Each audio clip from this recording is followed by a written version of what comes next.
right, so up next, we've got the continuation of the pre-code horror video that I put out a couple days ago with CoMo Comics and Swagglehaus Comics. They've got videos as well out on their channel, so make sure to check those out after this. In this one, we're going to be going over 3 undervalued or underappreciated pre-code horror comics from some of the best artists of the time period. Hope you enjoy this video.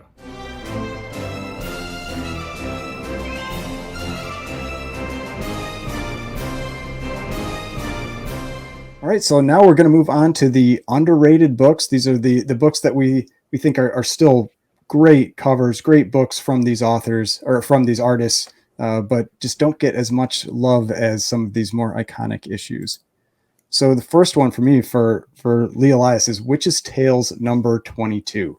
Now, this was also in that period of 1953, 1954, but this one really isn't one of those super violent covers. This is one of the reasons I actually decided to pick this cover was the book that Swagglehaus recently picked up. He picked up a Chamber of Chills number 21, which is a skeleton typing at a typewriter, which you could infer that it's, you're working till you're dead kind of thing. You're just always, you keep working at the computer, but it's the typewriter from the 50s. And this one, I kind of see it the same way. This is that subway, and you just got all these people still going to work, even though you're dead, going to work on the subway. And that really drew me in with this one. It's also, like I mentioned, it's got the black cover. I really like those black covers, just make things pop. Now, again, that's always something you have to, it's tough with the lower grade books with that though, because they often show a lot of flaws and they maybe don't have as good a visual appeal. But with this one, you can see here, the prices really aren't that bad yet. You could get a pretty reasonable presenting copy for not a ton of money, a 5.5, which when you're talking golden age, when you're talking pre-code horror, 5.5 for around $100 a point at $688, and that was just February of this year. That is not too bad. And then an 8.5, pretty high grade copy for $2,000. Now $2,000 isn't nothing. You can get a lot of stuff with $2,000, but at a 5.5, I mean, it's around $700. I think that's a pretty good price for this. Now, the 8.5 is also the high sale for this book. So there haven't been a lot of high grade sales for this one. Now, there is a 9.2 that's out there. That's top of the census. But the last time that book sold was almost 20 years ago in 2003. It was a file copy that went for $299. It would go for a lot more than that today.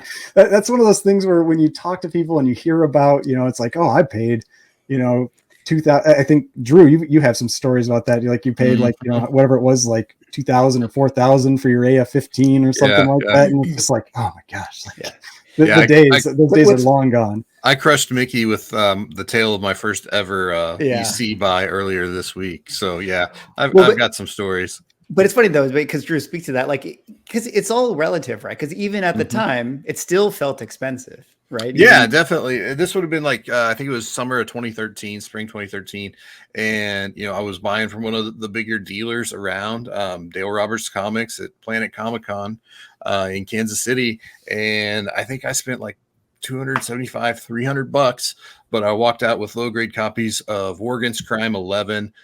Tales 21, 22, 23, and 24. So instant jump start to an EC collection. And I bought literally the second appearance of the Vault Keeper and issues 2 through 5 of Under the Tales from the Crypt title. Because Tales starts at 21, right? 20. 20. Yeah. 20? Okay. Yeah. So I got 21 through 25 or 21 through 24. Yeah. And that War Against Crime for that. And I literally sold, and the War Against Crime was rough. I mean, it was like a 1.0, but I sold it for double what I paid for the whole lot last year at the same show. Yeah. I mean, and that's one of those things I always like to point out. And I know it can be tough when you, I'm a little newer getting back into comics. I've been really more deep into it for the last or probably 3.5, maybe getting close to 4 years now. But with somebody who's been, collecting consistently, since the 80s, and their memory is oh, I paid $5 for this thing or $10 for this thing. It can be really tough to wrap your head around. This is now $15,000. Yeah. It's just Yeah. it's a very weird world to live in where you have a memory, but like that. But Mhm. you got to go. It's like that was 40 years ago. You know, that was a long time ago, and there's a lot more people that are maybe into this hobby now and just understanding about the rarity of a lot of these books. A lot of that stuff changes, and things happen in 40 years: house fires, floods, hurricanes, anything where there are less copies likely than there were at that time. I mean, just that you can't create more, and once they're gone, or once they're damaged, they're never going to get back to their original state. Yeah. But And these are a type of comic. I mean, it's probably pretty obvious, but you know, superhero comics didn't necessarily have to survive an active witch hunt against them. Like, they were rounding these things up in the back of trucks and taking them to bonfires. Yeah. Because there is so much, just anti-horror comic, crime comic fervor in the country. So the available pool of these books that survived all that is, already diminished, and then just attrition over time. It's why some of these are so few and far between, and why we fight so hard to get some of them. And the one other thing I wanted to point out here is that it may look like this is a rare book with just 27 copies on the census, but this would be an example of one where you're less likely to see the copies getting sent in to get graded, especially on the lower end, where with some of those big iconic keys, a 1.0 might sell for $2,000 or $4,000. So yeah, it's well worth the time and effort to send it in to get graded. But with this, a 1.0 might only be worth $100. And so someone's not going to send that book in to get graded. And so that's why you see 27, but there are likely more raw copies out there available of this book than you would have of some of those other bigger keys. Yeah. Well, I think just back to this book and it being kind of underrated. I mean, I think with the Elias stuff, a lot of the famous covers he has are he's got the beautiful woman with the skull on it and stuff. And so it has like a lot of these similar elements, just maybe not arranged in the same way.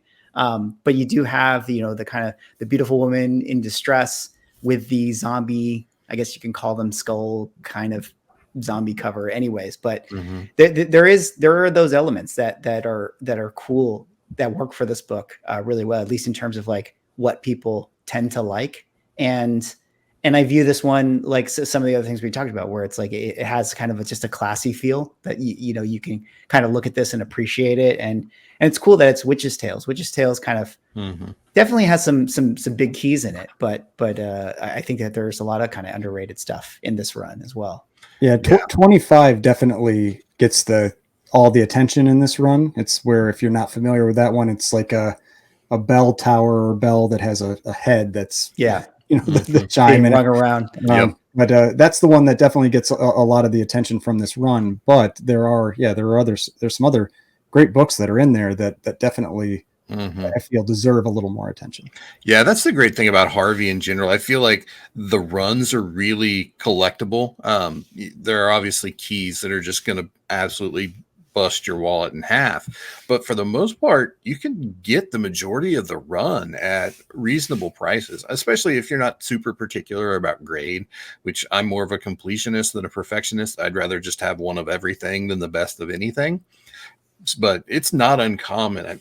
Pre-code horror in general, you're not going to find a ton of when you go to shows and conventions, but it's not uncommon to find a random Witch's Tales or Tomb of Terror or Chamber of Chills sitting in a box somewhere, the way it is some of the other titles. And it's a fun really publisher, because the whole Harvey house across Horde just did some really fun stuff. It's a really good way to dip your toe into the PCH world, in my opinion. And I just had somebody that I talked to on Instagram every once in a while. He's interested in pre-code horror, and he was asking me, he's like, how do you go about finding these books, this kind of thing? And I said, well, one of the main things, if you're interested in Golden Age or pre-code horror or anything like that, is don't really target specific things. You'll drive yourself nuts trying to find that one book. And I think, Mickey, you experienced that with that Chamber of Chills 21, where it's like you wait like a year for that one copy to come up. And it's good to be aware of those books and know that, like, oh, if one comes up, then I'm looking for it. But keep your options open over the course of the year. And when you see something that you just think looks cool, Yeah, you may need a list. Go for. Yeah. You may need a list of like 10 or so, Mm-hmm. just so that you can improve your chances. Yeah. Set up some guardrails, but still have some little bit of impulsiveness to you there as things fall in your lap. But I'm definitely experiencing that. I'm down to, I just need, I think, 3 issues of Tales from the Crypt, and I just picked up 33. So now I'm like actively checking every day This for is where those you're 3 like, I don't issues. tell people what those 3 issues are. No, I'm not gonna leak that or my mother's maiden name or any other identifying information. Yeah. But yeah, it's just, and now I'm pounding the eBay search every day and just go to sleep sad every night when I realize that no new listings have popped up. Yep. Yeah. Keep getting alerts for the reprints of all these EC books. You always got to put the minus reprint, you figure out the words that you have to. If only there was a way to filter things to where that didn't happen. Remember when we had like age filters? You can just search Golden Age comics. Oh yeah, Curse you, eBay. Yeah, no, I won't get into my rants about eBay's recent change. Because they just changed how you create listings too. And when it happened, it was like a week ago, and I was like, yeah, I'm like such a pain to do. Yeah, why are you doing this to me? Why do you make it harder for me to use you? Yep. All right, so let's move on to underrated, the second underrated book here, and we've got Johnny Craig. Yeah, so for a second underrated book, I decided to kind of go with this one right here, which is Vault of Horror number 32 from 1953. And one of the reasons why I kind of want to bring this up, obviously, I feel like with the aesthetics of Johnny Craig, we'll always talk about the art stuff. He's got the foreground thing, you got the midground with the guy with the blood coming out of his head. But I think what's cool about this, and Drew was even maybe mentioning this previously, was this is one of those books that actually did get censored by Gaines himself, where there used to be an axe in that I guess you want to call him a zombie, his head right there, where you see like kind of the white sort of light coming out of it. So there used to be an axe there, which was the cause of the blood. But then they ended up removing it. He probably at this time in August of 53, maybe he was starting to feel a little bit of the heat, from the people around. So they pulled it back. And I kind of have it as like a coulda, woulda, shoulda, where my theory is that if this is one of those books that had the axes in it today, I think that this would be one of the ones that like the market would be obsessed with, just because of like how I'm picturing it now. I'm just like, that would look so much cooler if I don't have to picture it because they actually published the unadulterated version in as a like coming issue.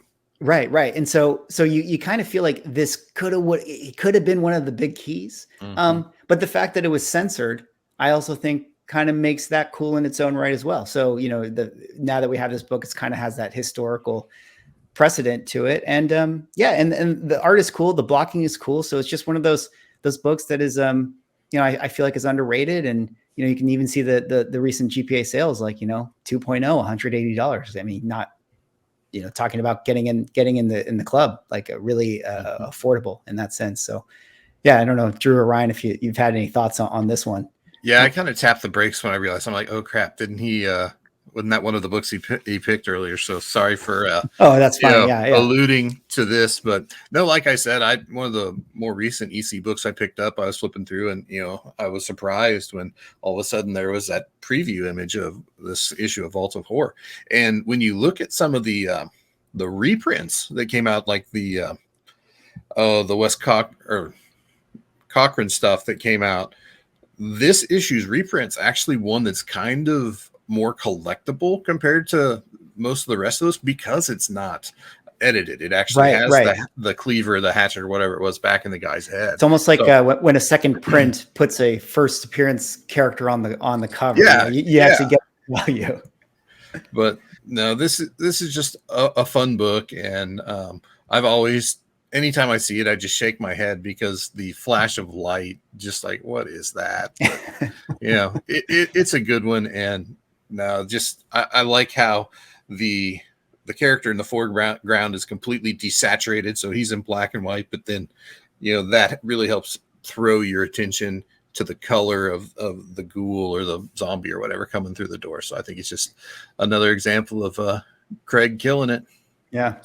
Yeah, and I'll touch on the pricing. I mean, less than $100 a grade point. I mean, that's how I'll often look at some of these things where that is an affordable pre-code horror book, and from one of the great artists of that time period, the great cover artists of that time period. I mean, yeah, you really can't go wrong with something like that. Yeah. And I think this one is, if I'm not mistaken, I think that there's like a Simpsons cover swipe of this, which is kind of funny as well. And some of those Treehouse of Horror covers. So yeah. I think, that's kind of fun. I mean, maybe, who knows, like maybe this one will eventually get swiped more often and start to build its cultural relevance in that way. All right. So we're ready to move on to underrated book number 3. Let's do it. All right. I'm sensing a trend. This is Tales from the Crypt 24. Again, Al Feldstein was my artist of choice. If you've been watching the other videos, you've seen a good little run of stuff he did. Part of the reason for that is he only did a handful of regular horror covers for EC. He did a lot of work over in the science fiction side of it, so some great covers there as well.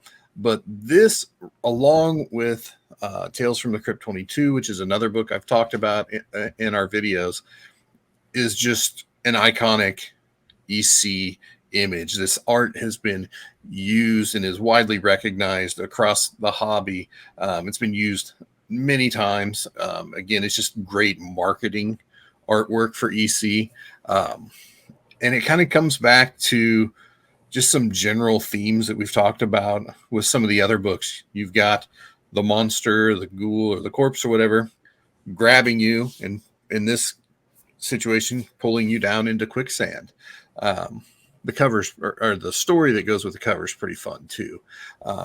But it's just, I'd say it's one of the more icky Al Feldstein covers, just due to the nature of quicksand. I think it's made out to look a lot more just like a swamp, but it just, everything feels slimy to me when I look at this. It's like you can tell you're in a swamp or deep in the woods, or just maybe I just don't like the thought of quicksand. I don't know, but it's just everything about this compared to the other ones, which had a little bit of a cleaner element to them.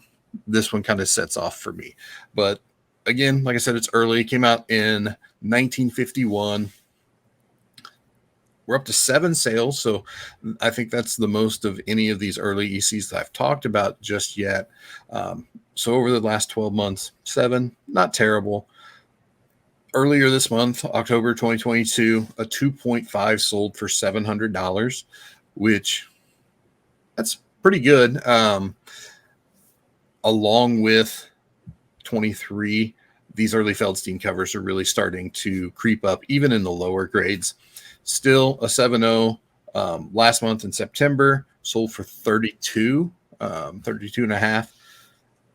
I still think that's a pretty good value for particularly a cover that's got this level of iconic recognition out there in the hobby. But there's a lot better ones out there, right? I mean, this is one where every time I see, because I've seen it come up a few times on like claim sales on Instagram, that kind of thing, and it always goes really, really quick. Yeah, people want this book. I'd say it's one of those like rising star type horror covers. It's definitely one that's very recognizable, and people are they're willing to pay for it. And yeah, you can see that with a 2.5 going for 700. And I mean, there were some of the other kind of like we'll call them like the underrated books where it was like 8.5s or 8s that were still down around 2,000. So so this one is definitely, I'd say it's on that kind of like trending up scale right now. And yeah, 7 sales in the last 12 months, even though it doesn't sound like a lot when you could have like Amazing Spider-Man 300 that probably sells 20 times in one 7 day, in a week, Yeah. and then this one, 7 times in 12 months. But for horror, for pre-code horror, that's actually that's a lot more than you might get a shot every couple months, exactly. Yeah, I would Nick, say, what do you think?